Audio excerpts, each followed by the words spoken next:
Assalamualaikum halkım. Yani sana like'lardan, like olsun diye bize de toy. Hem yapayım, olsun buraya. Allah'ın peygamberine, Allah'ın yapmayı olsun. Gece bir zat değişik kolunda ve alın konusunda Cemal'la Baykan alın konusunda tam zat oldu, yani bir zat oldu.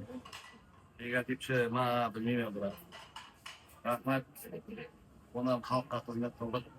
Allah'a şükür kurtarmazsan yani. Zat değişik kolunda ayıp size. Aç bu, Allah'a aç bu oturana kadar böyle oluyor.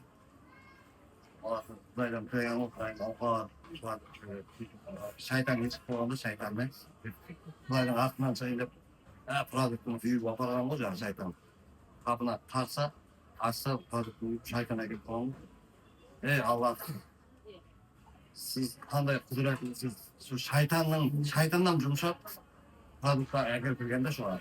Bunun için yeş zaman yet bundan hemen ince koy olsun kudayım. Kudayım birge olalım. Adam da iyisini tutamıyorum. Ve Allah'ından birgemen hemen şimdi koymasın çok fayda kıyım yaşlı koyun yaşlı koylar maaşını alalım cay alalım koylarınızda ortak şimdi geliriz. Şu negatif sizge hem değişecek yoksa koymasın.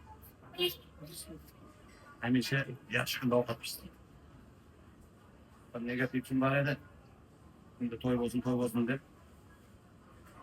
Hep geçen sohbet etti. Bakmaz mı hemen şimdi bakıyorsun. Bakmak şeyler verirsen time bugün toy bol. Hemen şimdi toy bozun. Büyükler. Allah kalkın benim. Şeref versem de ki.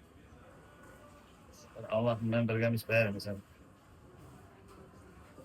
Güzel şükürler de avukatlar tutuklayın.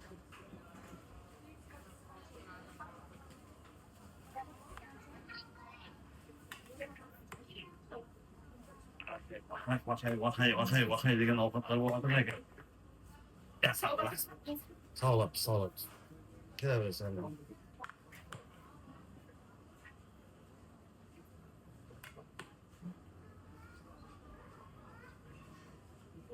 Şurada yaş koyma.